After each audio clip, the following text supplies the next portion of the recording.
Carte sur table. Carte sur table. Prenez le rendez-vous sur Aussi FM tous les dimanches à partir de 9h. Mesdames et messieurs, bonjour, fidèles auditrices et auditeurs de la radio des défis. Nous sommes aujourd'hui dimanche 30 août de l'année 2015. Bienvenue à ce dernier numéro de Carte sur table du mois en cours. Le mercure monte déjà au niveau des états-majors des partis politiques dans la perspective de l'élection présidentielle de 2016. L'Alliance nationale pour la démocratie et le développement, AND de l'honorable Valentin Diti-Fouri, ne restera pas les bras croisés. Le parti de l'ancien ministre gagne du terrain mais reste souvent muet sur l'actualité, disons tout simplement sur les dossiers chauds du pays. Alors comment peut-on expliquer cet état de choses? C'est pour répondre justement à toutes ces interrogations que nous avons invité ce matin dans ce studio M. Nazer Dossa, haut conseiller au Conseil économique et social et vice-président de l'Alliance nationale pour la démocratie et le développement, chargé de la communication, porte-parole du parti. Toute l'équipe est déjà en place pour les 90 minutes de cette émission non-stop. Fidèle au poste, Serge Novillon pour m'accompagner. Serge, bonjour. Bonjour, Suisse Rundi Travaux. Je rappelle aux auditeurs qu'ils vont intervenir au cours de cette émission aux encablures de 10h au 65 00 24 24, la 65 00 28 28 et le 21 33 84 19. Monsieur le haut conseiller, bonjour. Bonjour. Et monsieur le porte-parole du parti LND, bonjour. Bonjour. Voilà. Merci d'avoir accepté notre invitation. C'est à moi de vous remercier. Alors, nous allons rentrer dans le vif du sujet. D'abord, vous êtes haut conseiller donc au CES. Je l'avais dit tantôt, à quoi se résume votre travail au quotidien au niveau du CES d'abord? D'abord, avant tout propos, je voudrais m'acquitter d'un devoir, disons amical, pour faire un coucou, un signe d'amitié à certaines icônes du monde des médias de mon pays qui m'ont fait l'amitié de m'inviter à leur première émission couplée des deux groupes de presse, Le Matinal et Fraternité, et télévisée, animée bien sûr par le PDG Charles Tokor et le PDG Malik Gomina. C'était tout un honneur pour moi, je tiens à les remercier. Voilà, aujourd'hui, après presque 10 ans de rupture dans ce majestueux studio qui me fait plaisir. Quand on passe à là où nous étions, c'est vraiment une bonne chose. Il faut toujours encourager la jeunesse et je les en remercie. Je vous remercie tous de repenser à moi pour qu'on renoue les contacts en cette veille de combat pour la conquête du pouvoir au sommet de l'État. Bref, pour répondre à votre question, je voudrais dire que je suis depuis un an nommé par le chef de l'État, le docteur Thomas Boniaï. Je profite de votre antenne pour l'en remercier sincèrement, pour faire de moi au Conseil économique et social du Bénin, pour conseiller aussi bien le gouvernement que l'Assemblée sur les questions économiques et sociales de notre pays. Et ça se passe très bien. Nous avons des sessions ordinaires, extraordinaires. Nous avons des activités en intercession et ça se passe à merveille. Bon, oui, allez-y. Pour l'autre quotidien, ça ne m'empêche pas de contribuer à l'animation de la vie politique et être actif au sein de mon alliance, l'Alliance nationale pour la démocratie et le développement, AND, comme vous l'avez su bien le dire, présidée par le premier questeur de notre Assemblée nationale, l'honorable Aditi Valentin Fouri.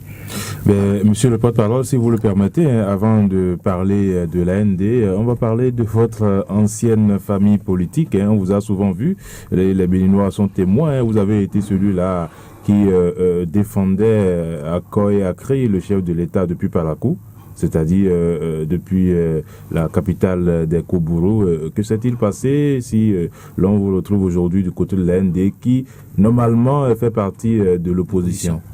Bon, je voudrais d'abord éclairer le chemin pour dire que le président Boniaï n'est pas arrivé au pouvoir et c'est après coup que mon parti UCP Faba et moi-même sommes venus pour l'encourager, l'aider.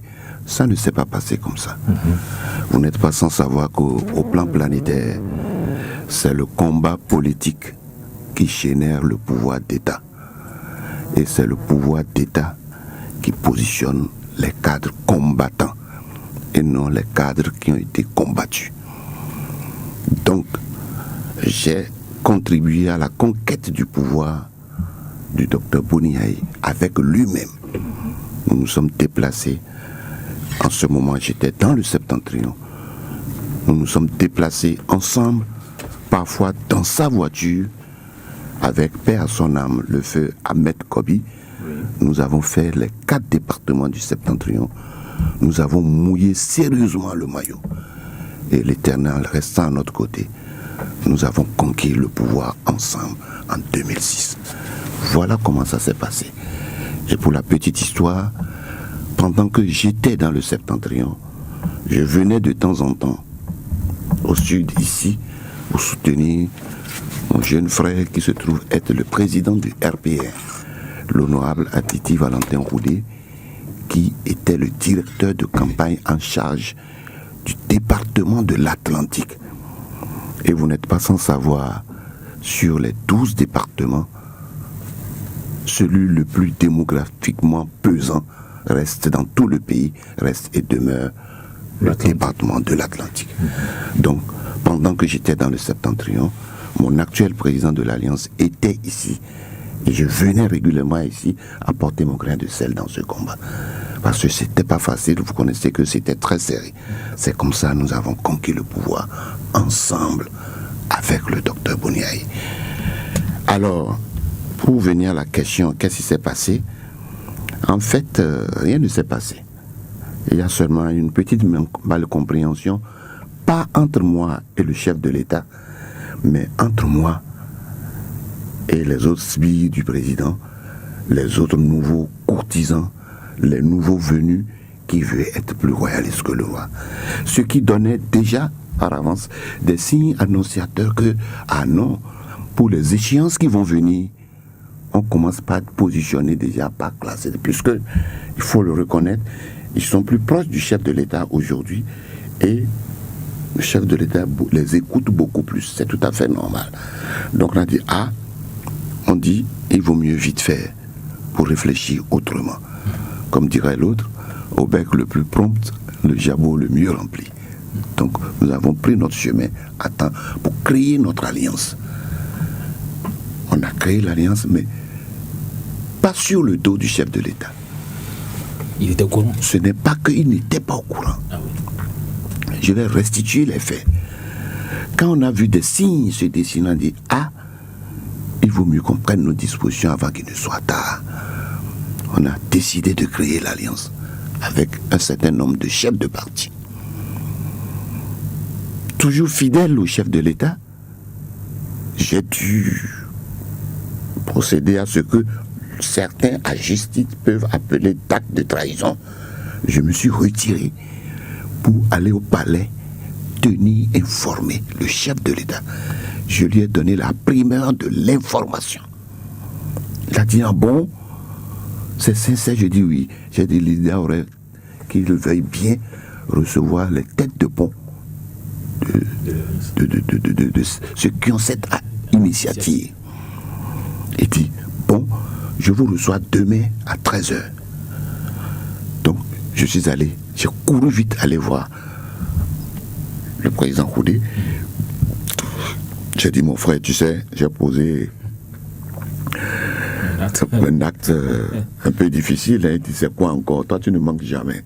Il dit, non, moi, j'ai tenu à informer le chef de l'État. Tu connais mes rapports avec le chef de l'État. Je lui ai donné la primeur de l'information selon laquelle nous nous apprêtons à créer notre alliance. Mais à ma grande surprise, il dit, mais non, quand cela le tient, c'est pas une trahison, ce n'est rien, ça. Et il nous invite, je dis oui. Tu es sincère? Je dis oui. D'accord. Donc demain, nous irons. Donc le président appelle mes autres collègues, chefs de parti, et on est allé au palais. Il nous a reçus. On a discuté pendant près de 2 heures de temps. L'ambiance était conviviale. Nous sommes allés jusqu'à pousser le bouchon loin en lui demandant qu'il veuille bien, pour lui démontrer que nous sommes dans la dynamique de la majorité présidentielle plurielle, de bien vouloir nous aider au financement de la création de l'Alliance. Mais il a suffi seulement qu'on tourne le dos, et que le chef de l'État, dans son honnêteté intellectuelle, partage avec son environnement politique cette information pour que les gens spécialement, spontanément, sortent de leur gond pour dire jamais ça ne peut pas se passer. Si on leur permet de faire un truc comme ça, c'est casser la FCBE. Et ça risque de créer des émules. Et on va perdre pied au sein de la grande famille de la majorité présidentielle. Ah oui. Et de mensonge en mensonge, de mensonge en mensonge, il a semblé que le chef de l'État a capitulé. Ça a commencé, les attaques à gauche et à droite. On invente des choses sur nous.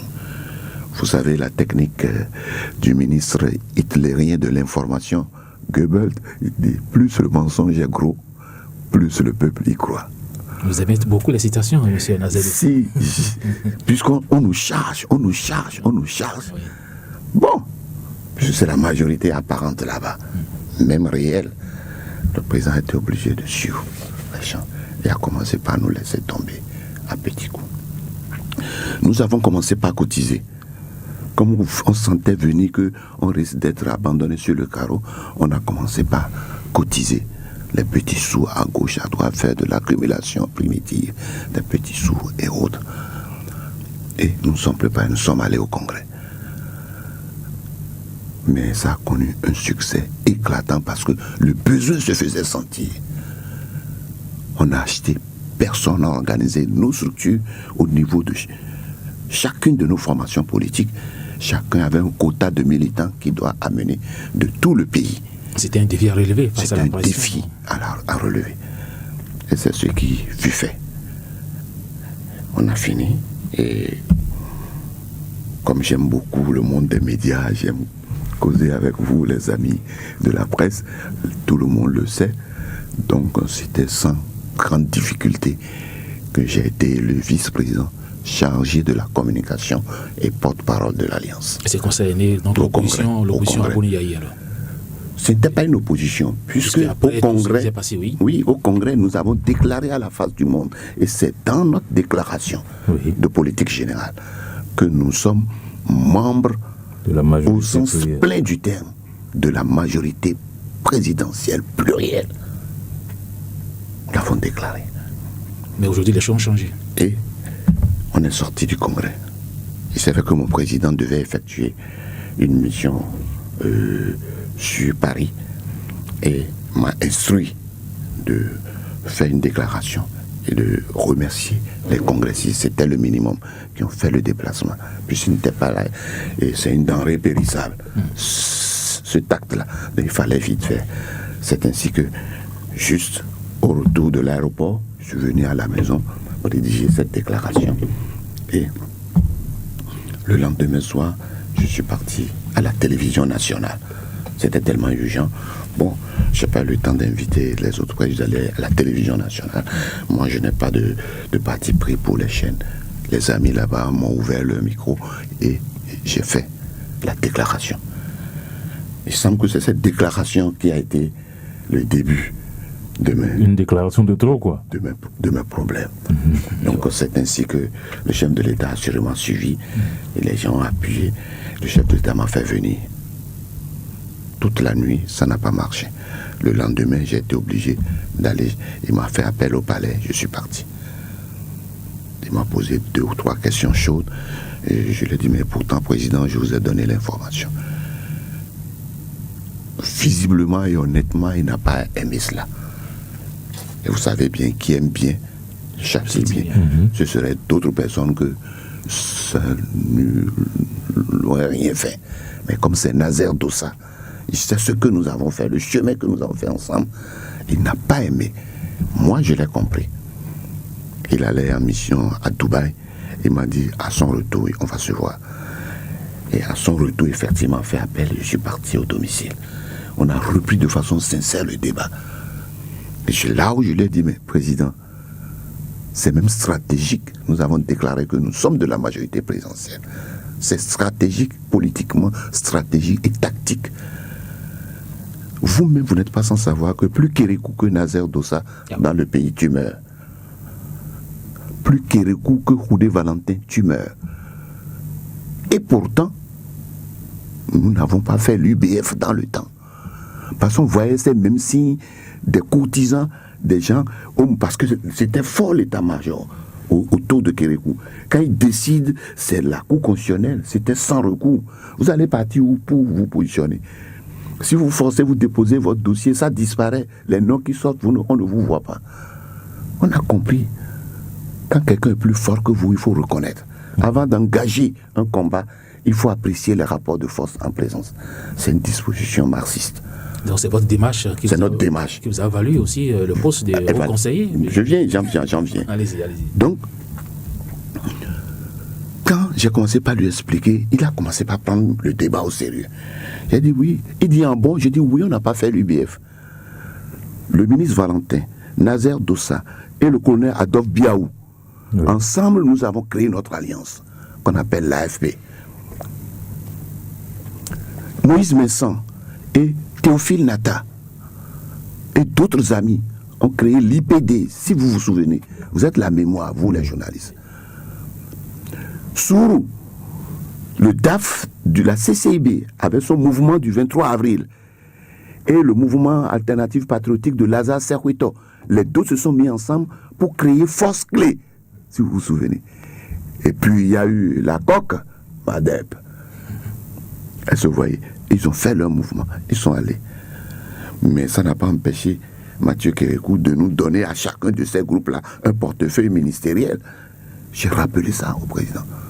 Parce que nous, on a dit on est de la majorité présidentielle. Donc chaque groupe avait un portefeuille ministériel. Et nous sommes allés aux élections législatives. Mais c'est bizarre, j'ai trouvé ça bizarre. Et chiffre pour chiffre, l'UBF a 33 députés.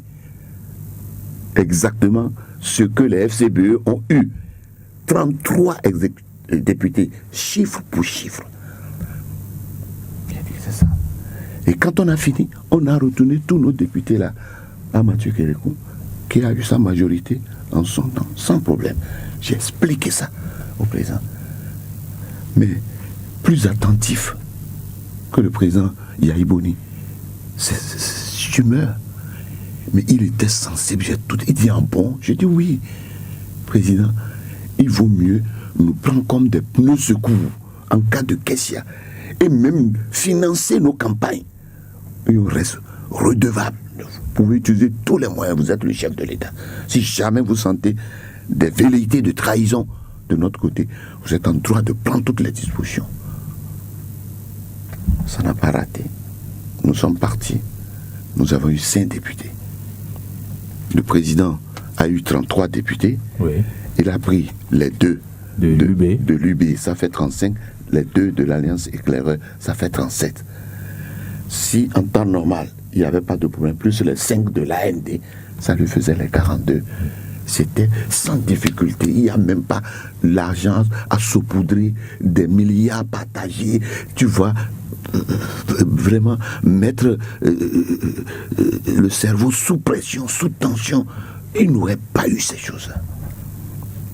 Donc, le jour où il a expliqué les choses, en temps honnêtement, en raison de ce que j'aime bien le monde des médias, j'ai dit vraiment, je voudrais bien, j'ai fait la demande au président et d'autres amis sont venus me soutenir, même vos patrons, pour que j'aille à la HAC. J'avais même présidé la HAC. Le chef de l'État a accédé. Donc je devais aller à la HAC. Quand il y a eu cette crise de l'AND, le président m'a invité. Et quand on a fini de parler, il dit bon, j'étais fâché, j'ai été obligé de décrocher de ce poste pour mettre mon frère et ami Tessie. On est tous combattants de choses-là. Mais je vais t'envoyer au Conseil économique et social. Tu seras beaucoup plus libre. Vous voyez la sincérité, là, jusqu'à me dire ça. Tu seras un peu plus libre pour faire un peu ton combat politique et autres. Là. C'est comme ça qu'il m'a envoyé au Conseil économique et social. Donc, ceux qui ne connaissent pas l'histoire, merci de m'en donner l'occasion aujourd'hui. Bon, on pensait que c'est un acte de traîtrise, que je lui ai fait des enfants dans le dos, on m'a nommé, pourtant voilà ce que je fais. Non, ce n'est pas ça. Et quelle a été la réaction du président de l'AND par rapport à cette nomination? Mais je vais aller vous souffler quelque chose. Dès lors que le président m'a nommé, il a aimé ça. Parce que le président de l'AND voulait me nommer par le biais de l'Assemblée nationale. Il me l'a dit, j'ai dit, je n'en veux pas. Celui que je veux qui me nomme s'appelle le docteur Thomas Boniaï. Il a trouvé ça un peu bizarre. Il a dit non, je peux perdre, je peux ne rien avoir. Mais si ma nomination ne vient pas du président de la République, je ne serai pas fier d'exécuter ça. Là, la trahison dont parlent les gens serait accomplie. Donc, j'ai dit, je n'en veux pas. Il me trouvait bizarre, mon président de l'AND. Parce qu'il avait la possibilité d'essayer, ce n'est pas d'autorité, d'essayer de faire le lobbying pour que je sois nommé par le biais de l'Assemblée nationale. Et ensuite, l'AND est sortie des dernières élections législatives avec 5 députés. Avec 5 députés. Et on a vu un peu ce qui s'est passé oui, quand il s'agit de lire. Non, voilà. C'est ce qui s'est passé. Et c'est contre toute attente. Bon, c'est tout ça qui nous fortifie dans nos formations politiques. Le genre humain est aux côtés du non-savoir. On ne peut pas mordre quelqu'un pour voir comment se trouve sa chair. Pour acheter un tubercule d'igname, tu ne vas pas aller couper pour voir si c'est blanc ou pas, ou c'est pourri à l'intérieur. Donc ce qui devrait nous arriver, arriva. À coup d'argent? Je ne peux pas dire à coup d'argent, parce que j'ai du respect pour tout le monde. C'est pas bon aujourd'hui, mais demain ça peut être bon avec les mêmes personnes. Ce qui est sûr, c'est pas notre canal qui sont élus. Et moi-même, personnellement, je me sens un peu embêté parce que j'ai quand même fait ce combat de lobbying pour le positionnement de certains d'entre eux en raison de mon expansion au plan territorial. J'ai dit, celui-là, il peut faire ci. Il y a plusieurs demandes. Tout le monde ne peut pas faire. Sans être, je précise, sans être militant actifs de base, pas tous. Il y en a qui sont militants actifs de base, mais il y en a qui ont été cooptés comme ça et positionnés sur notre liste. Donc, on fait avec, comme le Seigneur était à notre côté. Bon, ça n'a pas raté, ça n'a pas empêché l'AND d'occuper le poste stratégique. Il y a eu des sanctions par rapport à ces 3 députés qui ont... Ah non, il n'y a pas eu de trahi. Il n'y a pas eu de sanctions, mais il y a les dispositions qu'on leur a rappelées des textes réglementaires régissant l'Alliance. Ça suffit, vous pensez? Non, dans un premier temps. Parce que les sanctions doivent aller escalier en escalier, step by step, comme le disent les Anglais. On ne prend pas des décisions épidémiques pour regretter demain. Parce que c'est des adultes qui ont une conscience, qui évoluent et ils réfléchissent. Ce qu'ils ont espéré pour l'heure, ce n'est pas encore tombé. Parce que certains avaient eu l'information selon laquelle, ou la promesse selon laquelle, ils auraient, pour leur parti de base, des portefeuilles ministériels. Aucun d'eux? Bien sûr. Certains d'entre eux même étaient pressentis ou proposés pour être membres du gouvernement, pour régler des problèmes liés à leur profession. Mais de tout ça, rien n'y fit. Tout ça va leur permettre de réfléchir. Mais nous, on n'en fait pas. Est-ce que depuis l'installation du bureau de la 7e législature, vous êtes revus, les 5 députés là, et puis le bureau? On a organisé après leur départ, après l'installation du bureau de l'Assemblée. Nous avons organisé les 12 mois les 12 mois, merci, oui, de la naissance de l'Alliance. Mais tous étaient arrivés. Mais ça n'a pas changé leur position. Tous étaient arrivés. Comme quoi ils se reconnaissent comme membres de l'Alliance et ils sentent que quand bien même c'est normal qu'il y ait des velléités au sein de la direction, non, il faut les exclure, non, il faut faire ceci, il faut faire cela. On a fini par faire la déclaration que j'ai lue, vous l'avez suivi à Canal, pour demander au président Boni de nous ramener sains et saufs nos députés volés et déportés à Parakou. Parce que c'est notre affaire, c'est notre chose. Aujourd'hui, nous n'avons pas la puissance publique, mais on est obligé de commencer par... On ne peut pas nous taper et nous empêcher de pleurer. Ce sont nos députés. Et c'est la puissance publique qui les a amenés là-bas. De quelle force disposons-nous, nous, pour aller barricader l'hôtel Soleil d'Afrique, mettre des militaires pour les enlever de force et aller les enfermer quelque part et les empêcher de sortir? C'est pour nous. Mais on assiste impuissant à la force du pouvoir d'État. On a vu quand même, M. Nazet Dossa, qu'il y a eu des échanges musclés entre le président Bouni Yahi et le président Valentin Didi-Koudé, qui a même parlé donc de fausses scientures, scientures multiples du chef de l'État dans les journaux. C'était la gaieté quand même. C'est notre manière de pleurer. On ne peut pas nous gifler sans qu'on ait rien fait, nous taper sans qu'on ait rien fait de grave. Nous sommes dans le combat loyal pour la conquête du pouvoir. Pour qu'on nous fasse voir tout ça, c'était notre manière de pleurer. On ne peut pas nous empêcher de dire ce que nous avons dit. Et tenez-vous tranquille, le chef de l'État, quand il revient à lui-même calme, il comprend. Il le comprend. Il y a certaines choses qu'il n'a pas digérées. Et il s'est préoccupé personnellement de notre commune d'origine, la commune de Say, où le chef d'État y est allé une fois, un quart par semaine. Donc 5 fois dans le mois, une fois, un quart par semaine, il y était. Pour aller visiter les chantiers. Pour juste nous réduire à notre plus simple expression. Mais les populations, je profite de votre antenne pour leur tirer un coup de chapeau. Elles sont restées imperturbables. Un DG est même sorti des rangs des fils de Zé. Je dis, le jour du scrutin, c'est pas que j'exagère. Le jour où on faisait le scrutin, on plantait les poteaux, on tirait les fils dans Zé. Oui, je dis le jour du scrutin.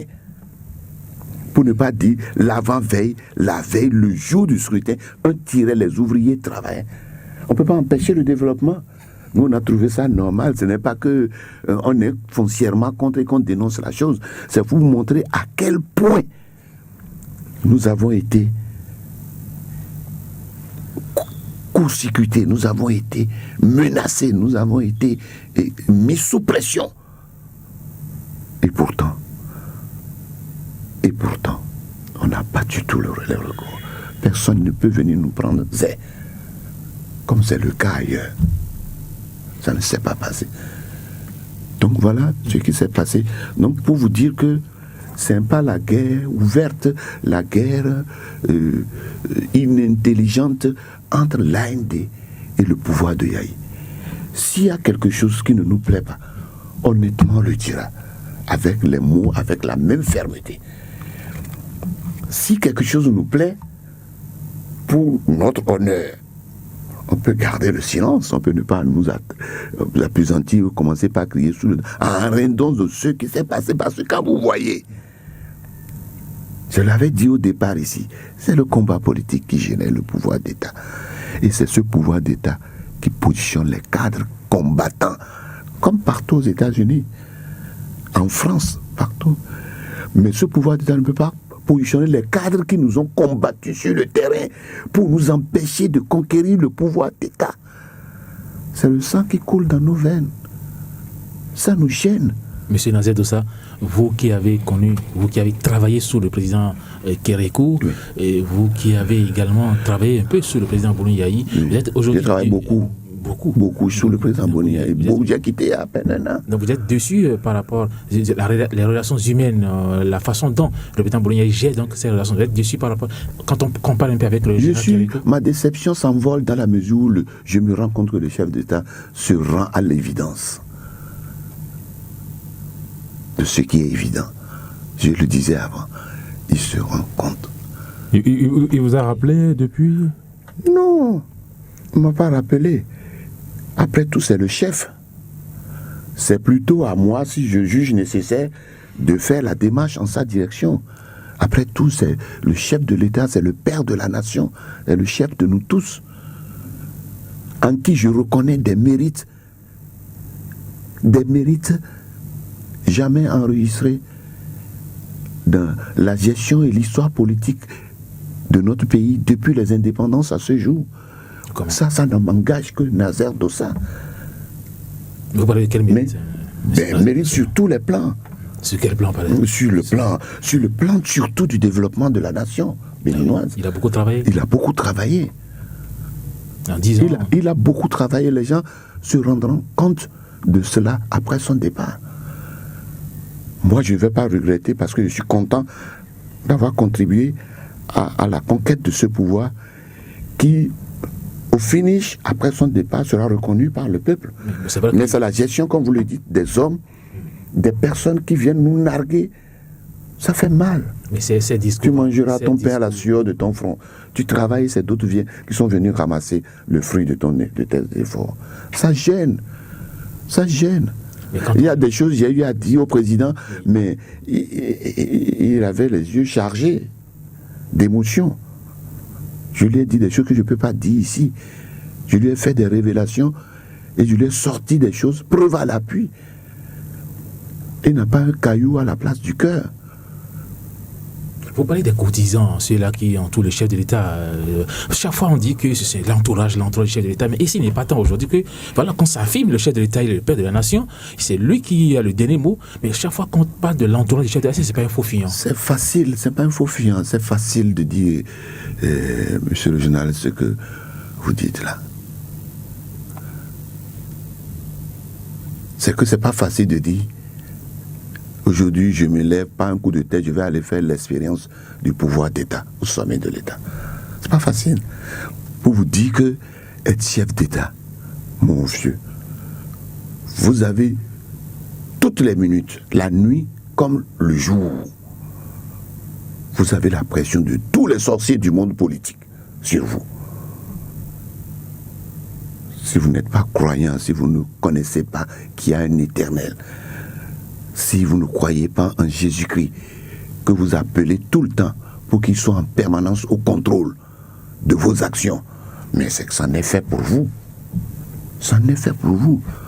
Donc c'est facile. Donc qu'on parlait au général, Mathieu Kérékou, lui, il était fort. Mais chacun, c'est sa nature, chacun a sa nature. Chacun a sa nature. Le général a créé l'option de réguler et de laisser faire. Et de laisser voir.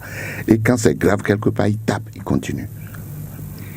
Mais le président Boni Yayi a choisi l'option lui-même d'être au contrôle dans tous les secteurs.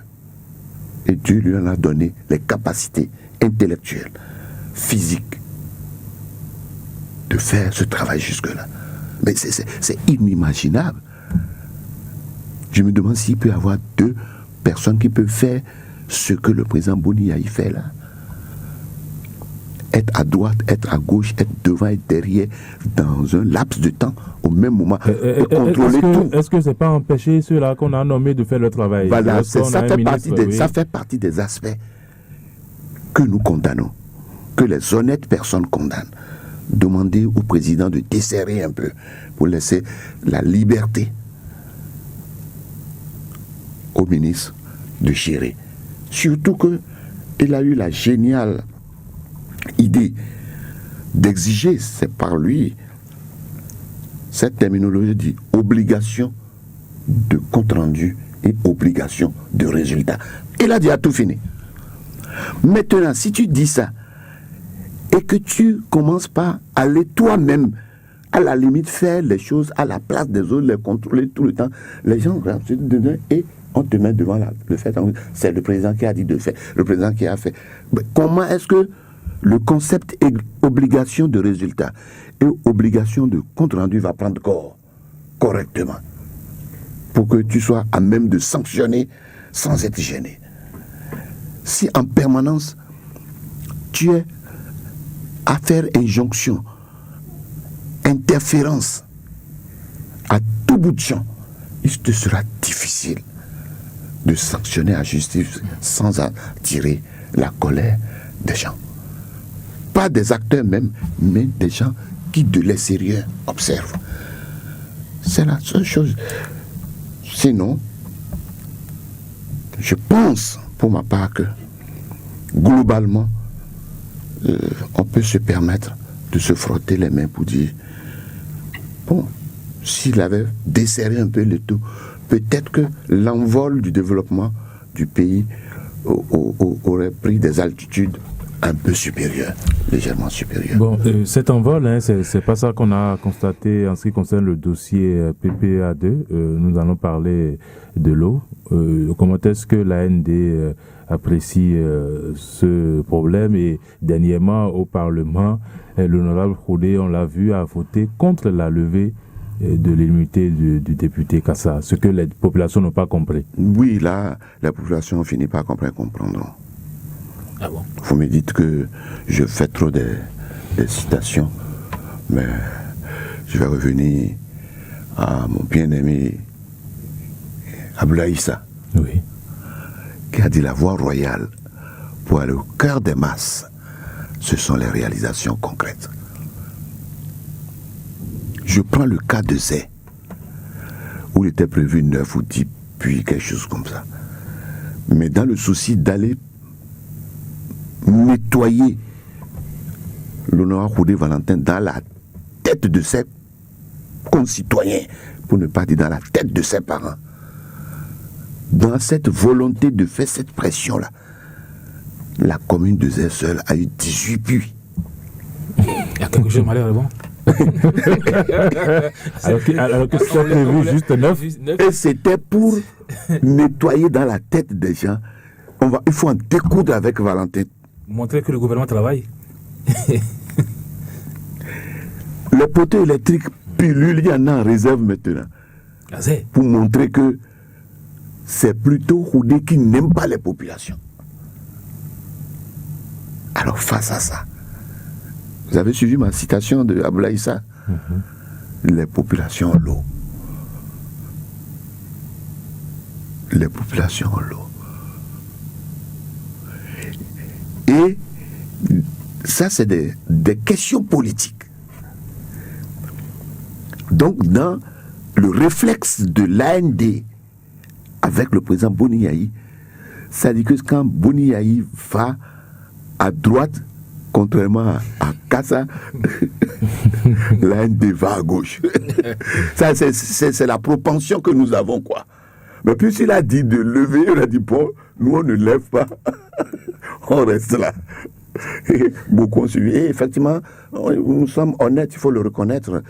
C'est le président de l'AND qui a été l'artisan, comme tout le monde l'a connu, de ce basculement de la non-levée de l'immunité parlementaire de l'honorable Kassa Barthélémy. C'est un réflexe humain, je vous ai expliqué un peu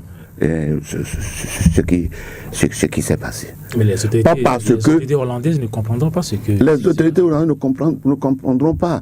C'est que nous, on n'a pas... Deuxièmement, c'est que on n'a pas la maîtrise du dossier. Soyons honnêtes. Au niveau de l'AND, nous n'avons pas la substantifique moelle du dossier pour apprécier à sa juste valeur cet acharnement qui est né. Nous n'en avons pas. Et les propos contradictoires entre le dossier et les décisions du Conseil de ministres rendent le peuple perplexe. Et vous savez que les Béninois n'aiment pas qu'on victimise quelqu'un. On n'aime pas ça. C'est un exutoire pour nous, pour sortir de la violence. On va jusqu'à nous dire qu'on a envoyé les militaires, les gens des génies, avec les membres du gouvernement, pour aller contrôler poste par poste l'existence physique des puits. Les puits étaient au nombre de 60. On est parti, on a constaté qu'il y avait 56 puits. Et nos enquêtes au niveau de l'AND, on dit que les 4 puits avec la saison des pluies sont d'accès pratiquement maintenant là, inaccessibles. Les 4 puits qui restent sur les 60 du projet. Et comment se fait-il qu'on parle de détournement? Ah non, le détournement, vous connaissez très bien. La surfacturation, c'est ça peut-être. Le détournement a des méandres bizarres. Et repousse. C'est comme ce serpent de la mythologie grecque, l'hydre là, on coupe 2 têtes et 1000 têtes naissent en même temps. C'est comme ça là, le problème de corruption. Ce n'est pas au Bénin seul. Maintenant, si le contrôle physique sur 60, on trouve 56. Et nous, ça là, nous, on a poussé les enquêtes pour demander, mais et les 4 autres? On nous a démontré par plus que les 4 autres existent. Mais c'est l'accès qui est extrêmement difficile par ces temps de pluie, ces temps d'inondation. Et pourtant, le chef d'État a demandé à ce que la Cour constitutionnelle puisse régler ça. Et pourtant, je dis pourtant, les délits ou les crimes économiques, c'est dans le respect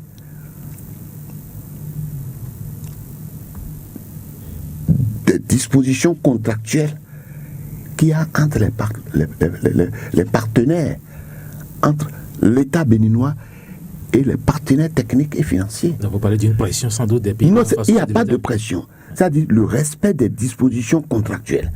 Si par exemple,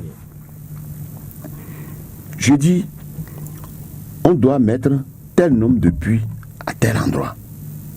Azé par exemple, c'était neuf. Azé par exemple. Ou alors, on dit que non, c'est telle structure qui doit réaliser ça. Et puis à la fin, c'est une autre structure qui réalise.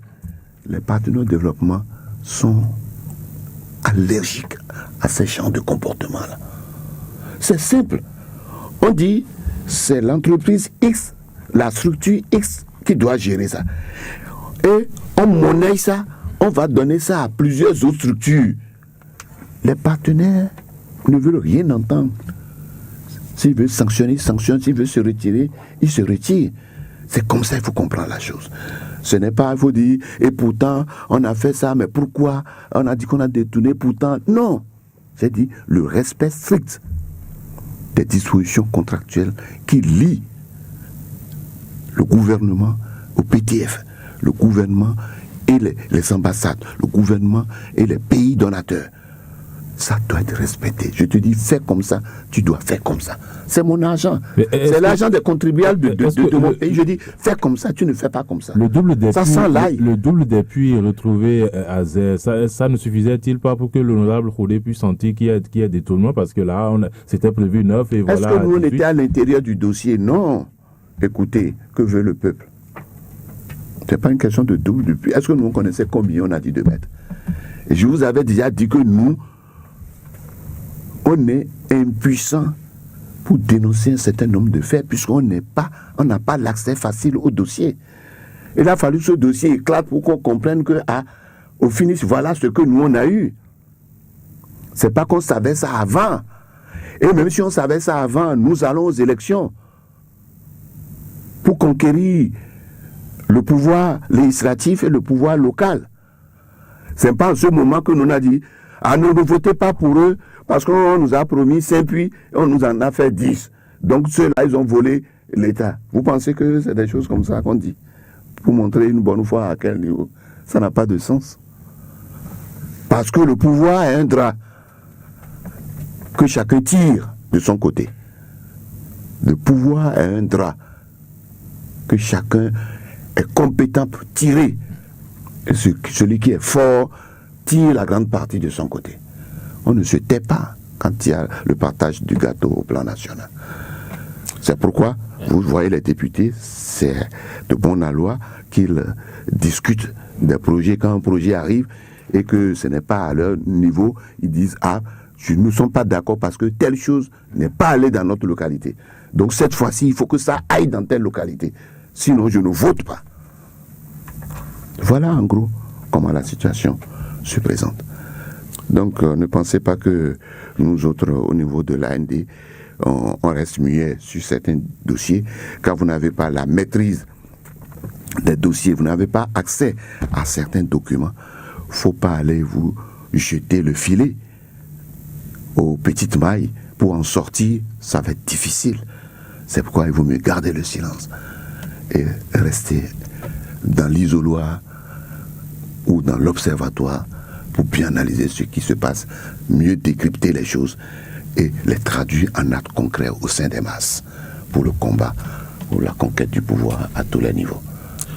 Monsieur Nazer Dossa, nous allons évoluer dans les débats. Vous savez, depuis quelques jours, on parle de Patrice Talon, le régisseur homme d'affaires. Vous avez suivi l'intervention de cet homme. Bien sûr, il y a de cela quelques jours.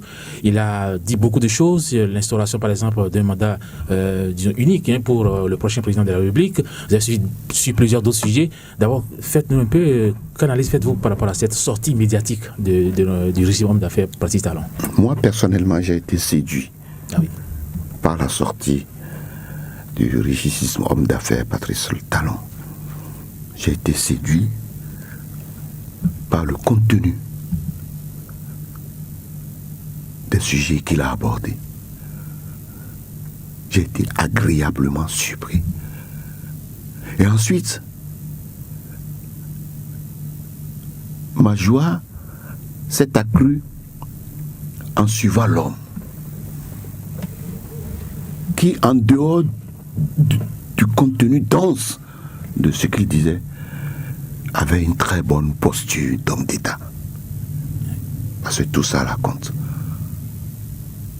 Il avait une très bonne posture d'homme d'État. Voilà quelqu'un que je n'ai jamais porté dans mon cœur. Quelqu'un que je n'ai jamais porté dans mon cœur, tout simplement parce que je ne le vois sur aucun chantier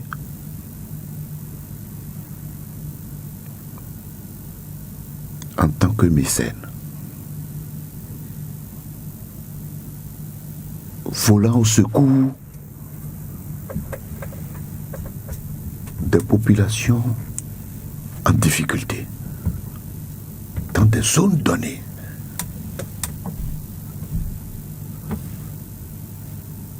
Je le prends comme quelqu'un qui refuse d'assister son peuple en difficulté,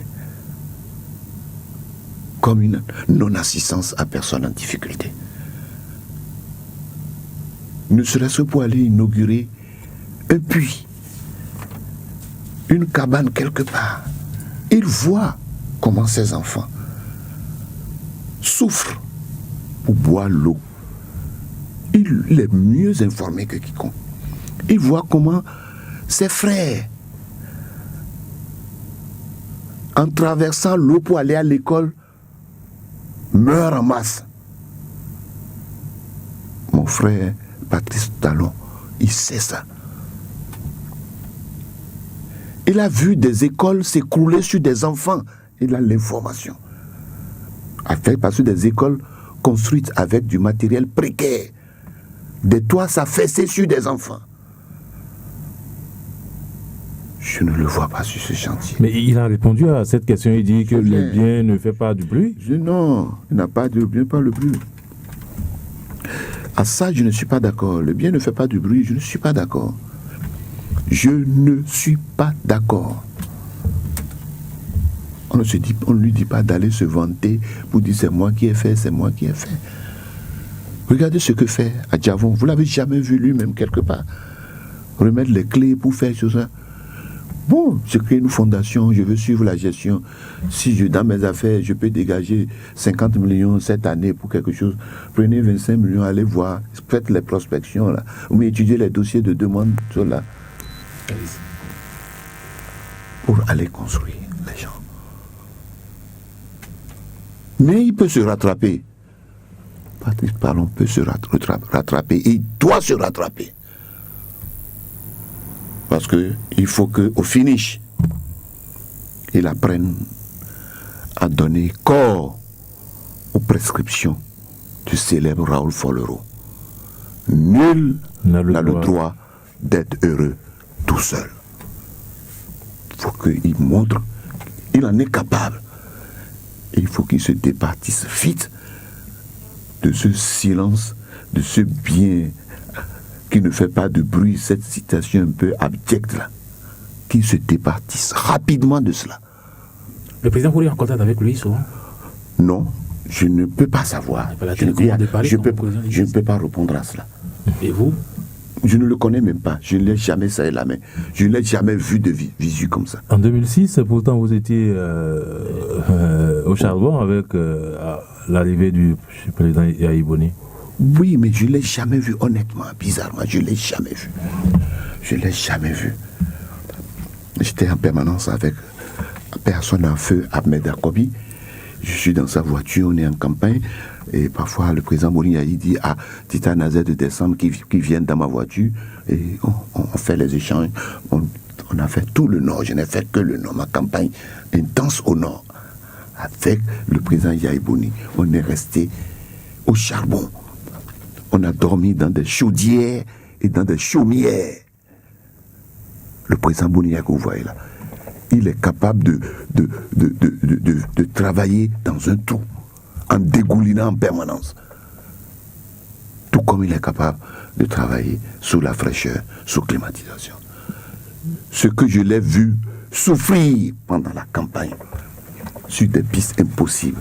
Vous imaginez, le jour où on allait à Kaobagou, il y en a qui ne connaissent pas, ne connaissent rien de tout ça. On les a pris, ils sont ministres, ils sont DG, ils sont choses là. Ils ont combattu en 2006, ils sont tout ça là. Si jamais ceux-là se mettent à trahir, à faire des choses contre Yahya Boni, non, l'implacabilité de la sanction divine va s'abattre sur eux. Parce que j'ai vécu. Il n'est pas resté dans sa chambre à coucher pour prendre le pouvoir. Il est allé sur le terrain, faire ce qu'on doit faire pour prendre le pouvoir. Et des gens sont sortis ex nihilo, là, de nulle part, là, pour venir partager ce pouvoir. Et nous, on est là. Ils sont à table en train de manger et nous, on est là. Nous, les artisans du pouvoir, on les regarde. Aujourd'hui, vous donnez raison à certains comme Dassundo André, certains comme Koti Lambert et autres, hein, qui, comme Toundé, qui... sont laissés au carreau. Oui. Qui fait quoi? Qui sont laissés au carreau. Oui, ils sont laissés. Moi, je trouve que c'est pas bien. Par rapport à Toundé, il y a des choses qu'on ne dit pas d'un chef d'État sur les antennes. Là. Ah oui. Ah oui. Je suis vraiment peiné pour Toundé. Je suis vraiment peiné pour Toundé en me disant que même si, à l'analyse de certains faits, le PDG Toundé avait tort, le président Boni devrait lui donner l'absolution. Parce qu'il faut être là pour faire. Et pour être là, il a fallu que d'autres fassent. C'est pas si je me fais comprendre. Il faut être là pour faire. Ça veut prendre des décisions de reconnaissance. Dire, bon, c'est pas grave, prends ceci, qu'est-ce que tu veux, fais ceci, bon, tu veux quoi, prends ceci. Il ne faut pas que tu tombes dans l'obstérité, la précarité totale, non. Donc, il faut être là pour faire ça. Mais pour être là, il a fallu que des gens comme Toundé fassent pour que lui soit là. Mais il y a des faits concrets que je ne peux pas citer ici. Par respect à l'homme qui constitue l'expression concentrée de la nation béninoise, qu'est le président de la République. Il est l'expression concentrée des 10 millions d'habitants que nous constituons. Donc il y a des propos, des termes qu'on ne peut pas, sous quelque prétexte que ce soit, dire sur des antennes. Il y a des choses qu'on ne peut pas dire. Ce n'est pas bon. D'ailleurs, si vous le dites, vous vous diminuez vous-même. Et comme moi, je ne veux pas me dénigrer, je ne veux pas me diminuer. Je pense que, comme je l'ai dit, quand on met tout ça dans la balance, le bien et le mal de Yahya Boni, et à regarder ce qui va dans le cœur des masses populaires, en citant Aboulaye Issa, la voie royale pour aller au cœur des masses, ce sont les réalisations concrètes. Et en matière de réalisation concrète, ça n'a pas de commentaire. Ça n'a pas de commentaire. D'accord. Revenons à Patrice Talon. Et vous avez suivi cette semaine le DG Sonacop sorti pour dire non à sa candidature, l'éventuelle candidature de Patrice Talon. J'ai beaucoup de respect pour le DG Sonacop.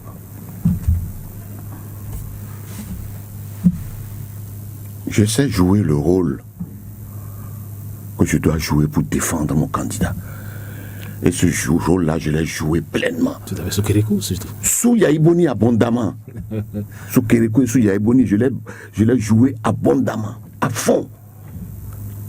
Sans jamais écoper de votre part, vous respectueux hommes et femmes des médias, des pics. Je n'en connais pas de votre part. Je respecte beaucoup le DG de la Sonacop. Mais seulement je vais lui rappeler que on n'est pas dans la dynamique de quelqu'un qui veut soutenir Boni Yayi à remplir. Il est en fin de mandat. On n'est pas dans cette dynamique-là. Même si on était dans cette dynamique, encore que nous n'y sommes pas, il faut reconnaître que Patrice Talon reste et demeure un digne fils de la nation béninoise et qu'il a le droit d'élire et d'être élu.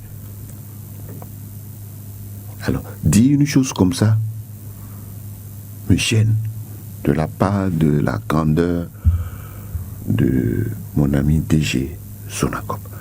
C'est pas comme ça qu'il faut montrer à Yahya Boni qu'on est reconnaissant d'un poste qu'on occupe.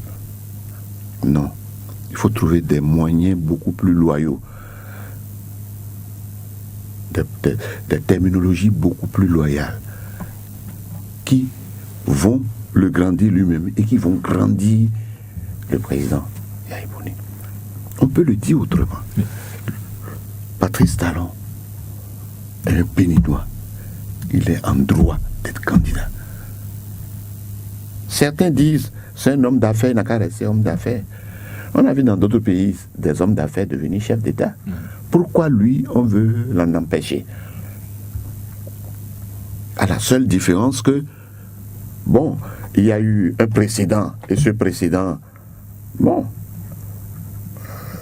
peut amener les gens à penser que, en prenant le pouvoir, il sera dans une dynamique de représailles, de règlement de compte.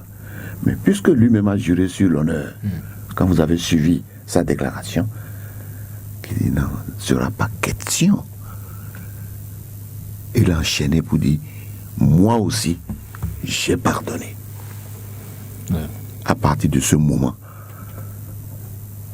vos collègues journalistes, certains disent, on veut que ça aille jusqu'au bout. On veut les accolades, on veut les partages d'un dîner ensemble. Pourquoi on ne souhaite pas ça là? Et on veut vouer maladroitement certaines personnes aux hégémonies au motif que ils ne doivent pas. Ce n'est même pas la meilleure manière de faire confiance à sa propre force. Nous, à l'AND, on est serein. Si tant il est vrai que quelqu'un a des atouts supérieurs, préparez-vous pour le combat. Il est vrai, Aucune élection ne se gagne aussi facilement comme ça. Il faut s'entourer de tous les artifices nécessaires, de tous les atouts nécessaires pour conquérir le pouvoir. Aller à la conquête du pouvoir ne veut pas dire qu'on est devant un boulevard où on va seulement au palais de la Marina, quelqu'un est là debout pour remettre les clés. Il faut faire le combat politique qui va générer ce pouvoir d'État. Et après ça, on vous remettra les clés. Et comment entrevoyez-vous ce combat politique pour 2016 ? Le combat politique, ça va être palpitant. Valentin Titoulou sera candidat sans doute. Pour l'heure, on n'a pas encore pris la décision. Mais c'est lui sans doute. Non, mais si on leader décide... naturel. Oui, bon, leader naturel, on n'a pas encore pris la décision. Et je suis incompétent pour dire quoi que ce soit. Et vous avez décidé d'accompagner quelqu'un, peut-être, un président. Là encore, je suis incompétent pour donner une réponse concrète. On connaît votre franc-parler. Oui, non, là, mon franc-parler, c'est quand on aura pris la décision que nous allons venir devant vos micros ici pour s'assurer que vraiment vous allez nous aider à partager notre projet de société avec les populations. Avant de laisser la parole à mon confrère Serge Novillon pour les questions, juste en une minute rapidement pour se prononcer sur la décision de la Cour constitutionnelle qui a semé sans doute la confusion dans la tête de beaucoup de Béninois, l'interprétation justement de l'article 44 de la Constitution sur les 40 ans au moins requis pour être candidat au poste du président de la République. Alors vous qui avez suivi un peu cette information, dites-nous quelle est votre appréciation par rapport à ça? Mais il faut reconnaître que cette décision de la Cour a réveillé même les gens qui sont dans leur long sommeil de paramécie. Cette plante dormante sur l'eau, là, qu'on a apprise en classe de 5e, les nénuphars et autres, là. Le long sommeil de paramécie. Comme les gens sont réveillés brutalement. C'est quoi cette histoire-là? Franchement, Olo est passé à côté. Qui? Olo n'est pas passé à côté. Olo n'est pas passé à côté. Ah bon? Il est dans son rôle pour vérifier si... En mission? Non, pas en mission. Olo n'est pas en mission. Il est dans son rôle pour voir si ses compatriotes ont encore l'esprit, le cœur à l'endroit. Ah bon? Bien sûr. Et je l'en félicite pour ça. Alors, ça lui permet de comprendre que si je fais mal, je suis suivi. Donc, voilà un peuple qu'on ne peut pas feinter impunément. Mais au même moment, il faut reconnaître quand même que nous allons revenir après 2016 sur beaucoup de points de notre Constitution. Pour ma part, c'est un clin d'œil à la jeunesse. Il y a quelque chose à revoir dans notre pays. Il y a des talents au sein de la jeunesse. Je sais qu'ailleurs, les gens ont dirigé leur pays à l'âge de 28 ans, 30 ans, 32 ans. Je sais. Mais il faut aller step by step. Il faut prendre les marches de l'escalier, pas à pas. Et cette décision de la Cour, un ballon d'essai, non seulement un ballon d'essai, mais un sujet de réflexion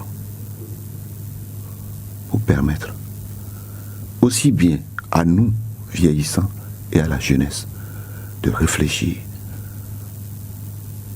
pour limiter un certain nombre de choses.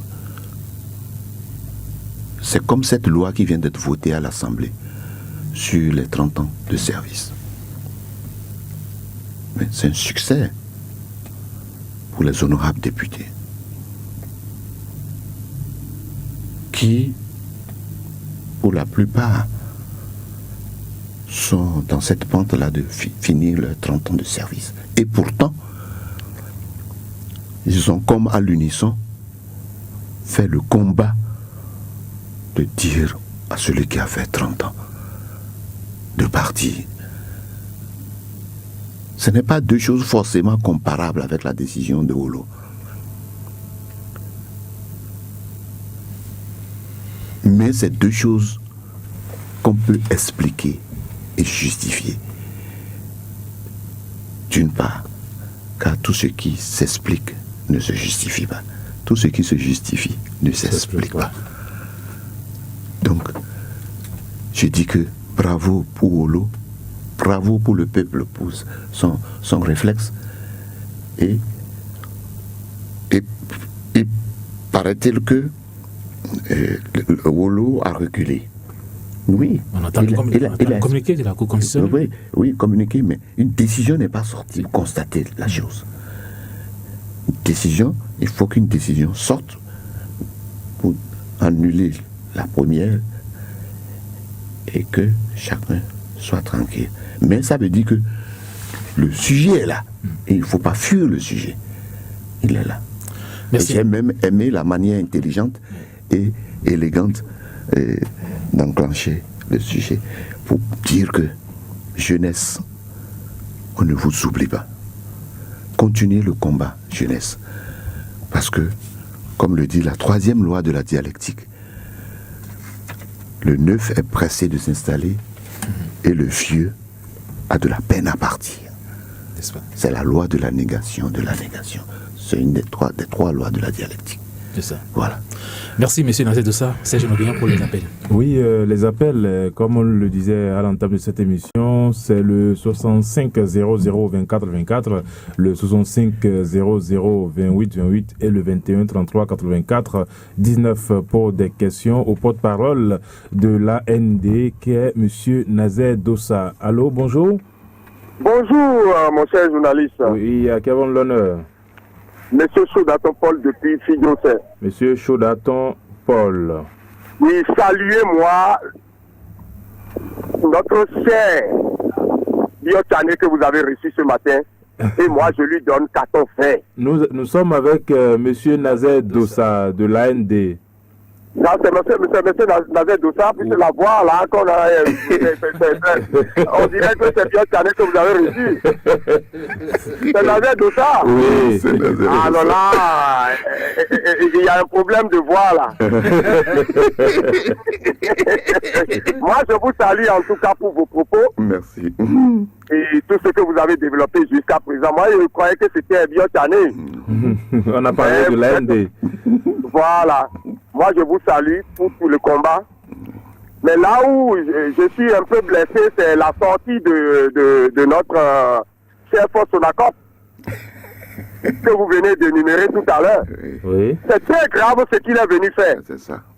Et moi, je voudrais vous inviter chacun, que ce soit toute la classe politique, à condamner ça. D'accord. Puisque dans notre constitution, il n'y a aucune loi qui interdit à un citoyen béninois qui soit de l'extérieur ou de l'intérieur de déposer sa candidature. Exact. La preuve, le général Mathieu Térékou n'était pas un politicien. Notre cher Nice Fossogol aussi n'était pas un politicien. Il y a eu aussi qu'on est allé chercher n'était pas un politicien. Et pourquoi aujourd'hui on est contre certains se lèvent pour dire nous avons besoin d'un politicien, que chacun puisse déposer sa candidature. C'est au peuple béninois de choisir. Et nous voyons, c'est au peuple béninois de choisir, donc nous allons tout faire pour être contre ça. Nous voulons un président qui veut réunir les Béninois, qui va réunir les Béninois. Nous voulons un président qui va mettre les Béninois au travail. Nous ne voulons pas la division comme là on vit les matchs de soutien et les messes d'action de grâce. Nous ne voulons plus ça au Bénin. C'est ça, si il était sorti pour nous dire ça, on serait d'accord. D'accord. Mais venir diviser les Béninois, moi je lui donne carton rouge. Il dit qu'il aille s'occuper de la Sonacop tranquillement, qu'on puisse trouver du carburant, au lieu de venir chaque fois nous bombarder de n'importe quoi. Moi, excusez-moi le mot. D'accord, monsieur Cholaton. On est fatigué de ces fautes. Lui n'était pas opposant avant là. Monsieur Cholaton. Il ne disait pas la vérité. Les 7 députés que nous avons élus maintenant. Regardez leur comportement aujourd'hui. À qui nous aurons encore confiance? Monsieur Cholaton, merci. Merci, oui. Bonne journée à vous, autres auditeurs. Oui, bonjour, Serge Noguien. Bonjour. Oui, je dis bonjour le plateau. Oui, bonjour. Bonjour, monsieur Nazet-Dossa. Bonjour. Oui, je vous ai suivi de loin là. On vous appelle? Un parti pour l'un. D'accord. Oui, moi j'ai 2 questions à poser. La première question. Merci. Monsieur Nazet-Dossa. Oui. depuis 91 à 2016, on n'a jamais voté pour un présidentiel qui a milité dans un parti politique. Oui. C'est ça qui moi je suis désolé, c'est parce que la personne, si la personne ne connaît pas les 77 communes, les 10 départements, les 746 arrondissements, s'il ne connaît pas le problème des Béninois, comment il va diriger ce pays? Et si la personne n'a pas milité dans un parti politique, et s'il n'a pas dirigé, au moins, il doit être des conseillers municipaux et députés à l'Assemblée nationale. Si la personne ne connaît rien, s'il y a un candidat qui est parachuté, qui est président de la République, comment il va connaître le problème des Béninois? Ma deuxième préoccupation, je dis à la classe politique de l'opposition, la jeunesse vous demande pardon. Il faut rester ensemble pour soutenir un candidat qui a des tailles, un jeune dynamique, qui peut rassembler les Béninois. Qui peut mener Béninois au travail. D'accord. C'est comme ça qu'il faut faire. Je vous demande pardon. Merci beaucoup. Merci. Bonne journée à vous, monsieur. Autre auditeur, bonjour. Allô? Bonjour, monsieur. Oui, monsieur Serge Navion, je vous dis bonjour. Je salue aussi votre confrère. Oui. Bonjour à monsieur Nadia Dossa et Herman Metton. Ah, bonjour, Herman. Oui, vous allez bien? Très bien, merci. C'est la première fois, et c'est grâce à OCFM que j'ai suivi une émission de vous. Et l'ensemble des propos, franchement, j'ai été vraiment séduit. Merci. Je voyais l'homme, mais je ne voyais pas en lui toutes ces qualités de propos apaisants, de citations. Alors, merci à vous. Merci. Merci. Depuis, je crois, 24 ou 48 heures, il y a une information qui circule. Oui. Et je voudrais avoir votre avis sur ça. Je vois 28 août 2015, 28 février 2016. Ça fait 6 mois. Monsieur Patrice Talon ne peut plus être candidat parce que la pourrait parler de 6 mois, une disposition. Je voudrais avoir votre éclairage. D'accord. Deuxième point. Le chef de l'État, Djougou, n'a pas du tout apprécié le fait qu'on la table de tout des injures par rapport au dossier. Je suis d'accord, on ne peut pas insulter le chef de l'État, vous avez dit. Oui. À travers vos explications, j'ai compris encore ce qu'est un chef d'État. Oui. Alors je voudrais demander, dans le dossier ICC Service, le chef de l'État a dit le 6 avril 2011 à Port-Nouveau, lorsqu'il prêtait serment, qu'il mettra tout en œuvre. Il va exercer la pression nécessaire pour que nos victimes rentrent en possession de nos sous. Mais cette pression, on ne la sent plus, on ne la voit pas. Parce que si aujourd'hui le dossier n'évolue pas, c'est parce que le gouvernement n'a pas donné les moyens à la justice et aux policiers pour que les auditions continuent, pour que le dossier soit présenté à la justice, pour être, pour que la procédure suive son cours, pour qu'on le vide. Mais aujourd'hui, le dossier est bloqué, je vous dis, M. Nazet Dossa, parce que le gouvernement ne donne pas les moyens à la justice et au commissariat pour ce dossier-là. Alors que le chef de l'État dit qu'il fera tout. Je voudrais terminer en vous demandant, c'est quoi un politicien? Et c'est quoi la politique? Bien, c'est qui le politicien? Parce que lorsque nous voyons les alliances de propre nature avec des déclarations par le passé aujourd'hui, on se demande est-ce que c'est seulement la gestion ou bien le partage du gâteau qui divise tant ou bien le développement du pays qui préoccupe tant les politiciens. C'est Herman Metton, merci pour le temps d'antenne. Merci. Un tour dernier, bonjour. Bonjour M. Novignon, je salue vos invités. Oui, on vous appelle Barnabé Agbekwonu. Barnabé Agbekwonu, allez-y. Voilà. La première question, j'aimerais leur demander pourquoi depuis le renouveau démocratique jusqu'à aujourd'hui, aucun parti politique n'a porté un président à la tête de notre pays jusqu'à aujourd'hui. Est-ce à dire que les partis politiques ne sont que des clubs électoraux? Deuxième point, j'aimerais avoir leur lecture sur la non-levée de l'immunité parlementaire du député Kassa. Je vous remercie. Merci. On va prendre un tour dernier rapidement. Allô? Allô? Allô? Bonjour. Bonjour Serge. Oui, à qui avons l'honneur? C'est M. Tobiko Samuel, j'appelle d'Abotou. D'accord. Bonjour M. Nazet Dossa. Bonjour. J'ai 2 bonnes questions pour vous. D'accord. Vous aviez dit 9 puits étaient prévus pour Zé. Et finalement, on en a compté 18. Qu'est-ce que PPA avait prévu pour Zé? Parce que d'après certaines informations, on a changé les plaques de PPA1 en PPA2. Avez-vous vérifié ça à Zé? D'accord. Deuxième question. Et à la Sénat, vous savez bien lire les textes. Il est prévu que c'est normalement l'Assemblée qui doit diligenter une enquête, tout ça là, avant qu'on ne saute un membre du bureau. Monsieur Chando et son groupe ont eu à destituer Monsieur Freddy Ogbedi. Je demanderai votre avis sur la question, puisque moi je pense que en principe, la Cour doit pouvoir invalider aussi le siège de Chando, puisqu'il a été signataire de tous les décaissements. Merci beaucoup et bonne journée à toi. Bonne journée. Ben voilà, Monsieur Nazer Dossa, on va parler très rapidement de cette disposition qui parle de 6 mois, résider au pays 6 mois de façon continue avant d'être candidat. Il y a quelqu'un qui a demandé à ce que vous dites quelque chose à propos. Oui, mais ce que je voudrais dire, c'est que je remercie la vigilance de l'auditeur pour veiller au grain. Seulement que ni lui ni moi, on n'est pas outillés pour savoir si le fils Patrice Talon est resté de façon continue pendant 6 mois en dehors du territoire national. N'eût été cette crise intervenue entre-temps. Et cette crise-là, c'est une situation circonstancielle. Donc je ne peux pas me fonder sur ça pour dire il n'est pas compétent pour être candidat ou pas.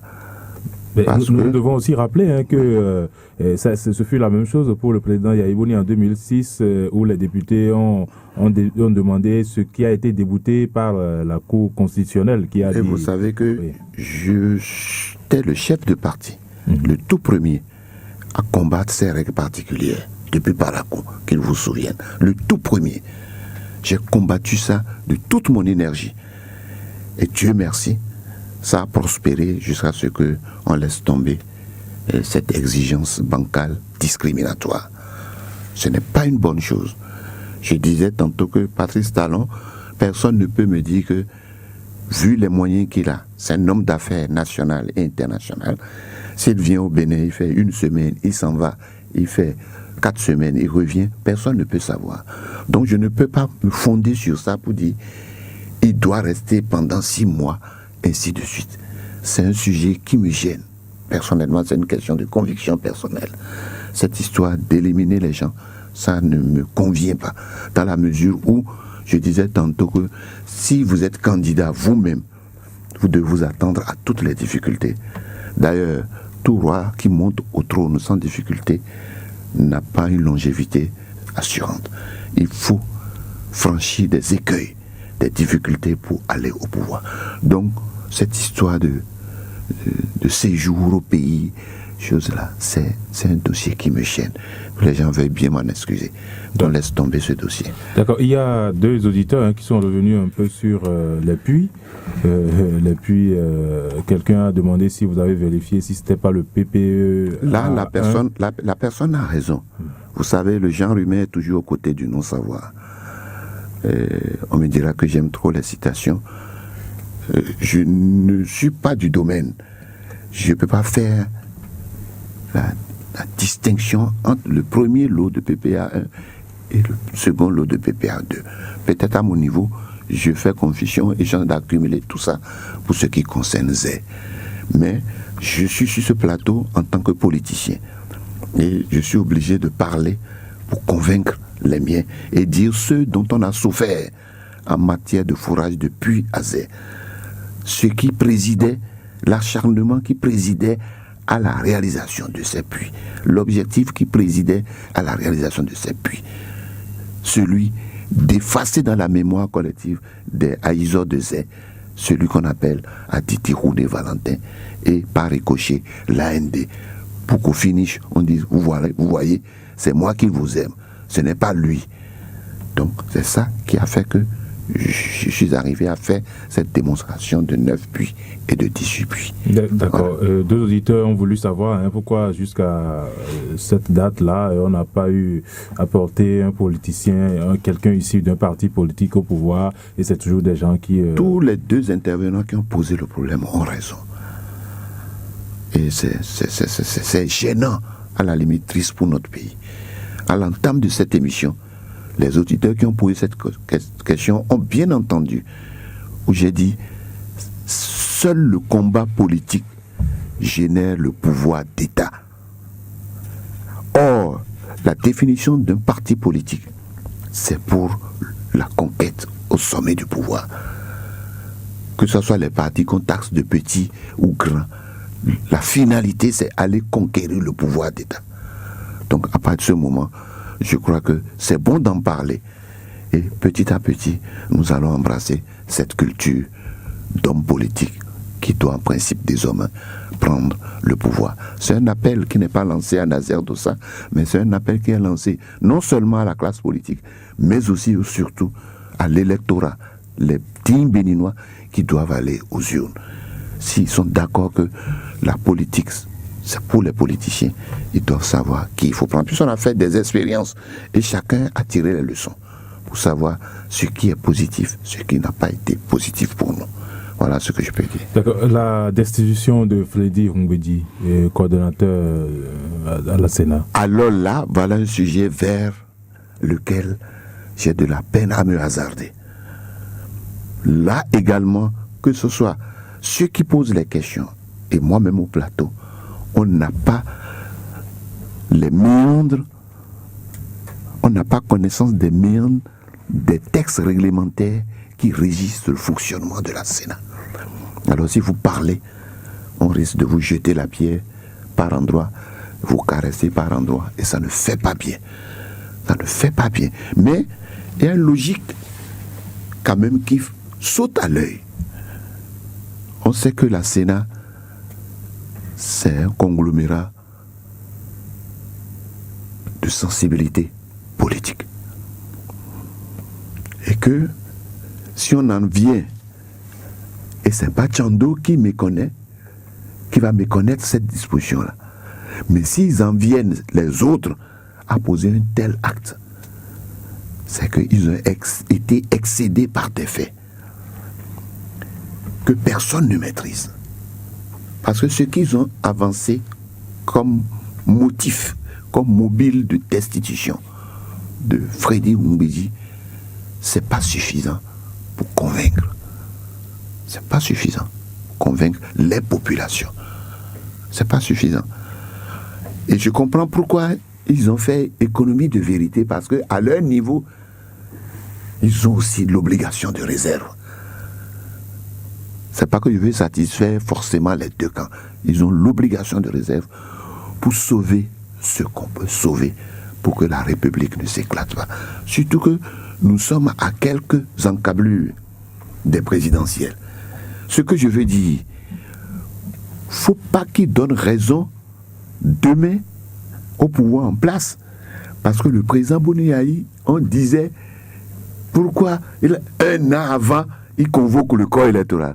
Est-ce que maintenant, si les gens ne font pas leur boulot, ils diront que c'est le chef de l'État qui traîne à convoquer le corps électoral?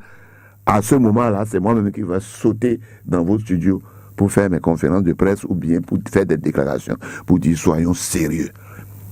Le chef de l'État nous a donné suffisamment de temps pour préparer les présidentielles.